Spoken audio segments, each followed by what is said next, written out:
So I remembered that day when I sat down in the vice principal office, I remembered that she cried, she teared, and she told me that it's so hard to see how hurt I am when she tells me that I cannot stay.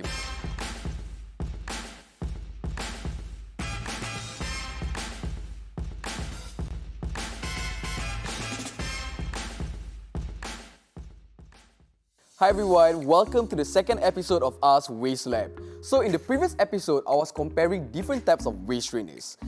For this episode, I'd like to answer one question that's been asked so frequently, every year, every day, by my neighbours at home, neighbours in the office building, my business partners, and especially my women of Waistlab. So the question is, why did I decide to start a shapewear company? So people might be wondering, what business do I have to be telling women how to feel, how to look, and what does a guy know about shapewear, especially during that time when I started the company. I was only 22 years old. So let me take you all the way back to 2012 when I was a student in Innova Junior College. So in 2012, I was a student in Innova and I didn't do so well in my first year, so I had to repeat. So of course I was a naughty student, and I think one of the worst things that I did was, one of my classmates, they had a birthday party.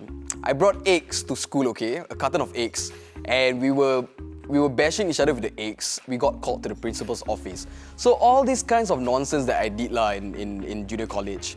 So my repeat year, I didn't do well again, and I was asked to leave the school. So I remembered that day when I sat down in the vice principal office, I was basically begging her to let me try one more time. And I remember that she cried, she teared, and she told me that it's so hard to see how hurt I am when she tells me that I cannot stay. She told me this will be the way to discipline myself. But then I did not want to give up. I still wanted to go to uni. And what I did was I enrolled myself into Millennium Institute. I did Millennium Institute for 10 months. Unfortunately, I was still that student that wasn't as disciplined. I was asked to leave the school and my mom was very disappointed. So the first time when I dropped out of Innova Junior College, my mom was disappointed, but she still supported and encouraged me. She told me, never mind, try again, go to Millennium Institute. But when I dropped out from Millennium Institute, I guess it was over because my parents, they had to discipline me some way, somehow. One of the things that they did was they cut out my financials. They did not pay for my StarHub bills, did not give me allowance, and that was when I had to learn how to work part-time and be financially independent. One of the first part-time job that I did was a perfume promoter at Robinson's departmental store. So from that work experience, it taught me a lot about marketing and advertising, and that I love to speak to people.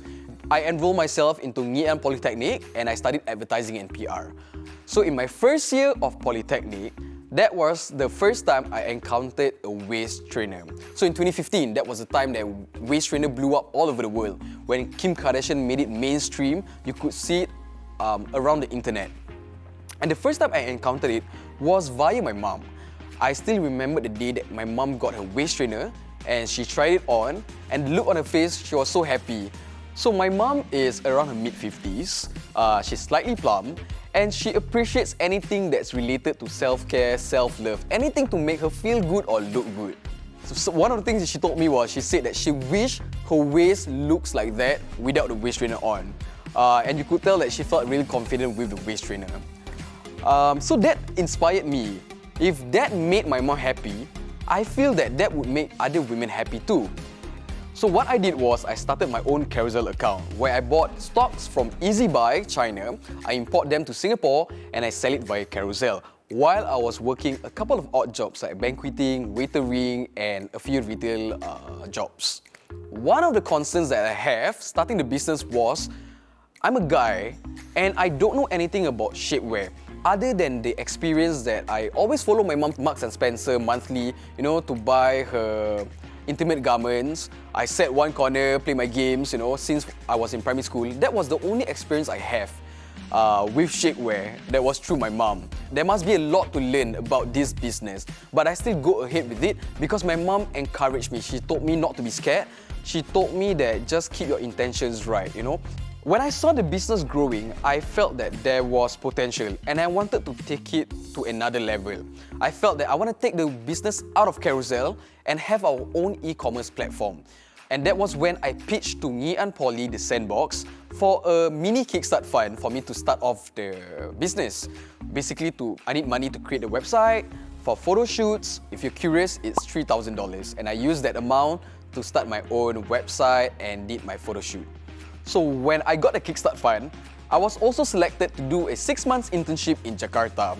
So I flew to Jakarta, and during my first 2 months interning there, I was building Waistlab. So every day, 9 to 6 p.m, I would do my internship at an e-commerce store called Baru Bangka in Jakarta. And then after work, I would rush home to my mini room, my mini hostel, and then that was where I designed my website, I photoshopped my photos. My mom, every day I will WhatsApp her my orders, and then my mom will pack the order, my dad will send via motorcycle. So that was how the business operated from October 2017 all the way to February 2018 when I came back to Singapore. So when I came back to Singapore, that was when the business officially moved out of Carousel. That was when we had our own website and our own social media platform to market.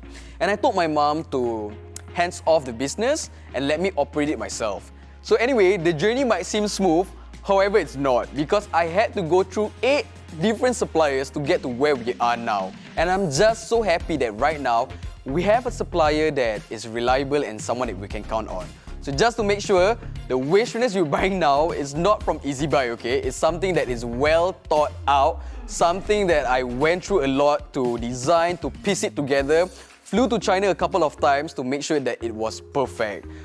So I ran the business from home close to a year before we moved into our own office and warehouse space.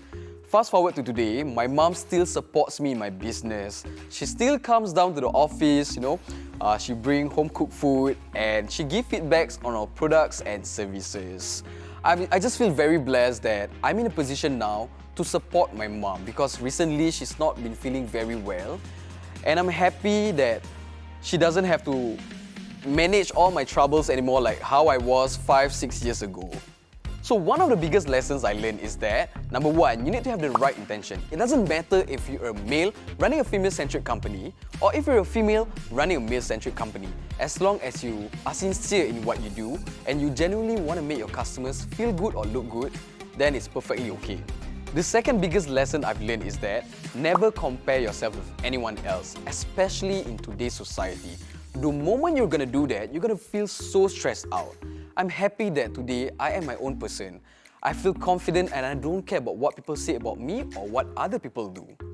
So it's very important for you to stay true to yourself, know what you want to do in life and stick to it. It doesn't matter what people say.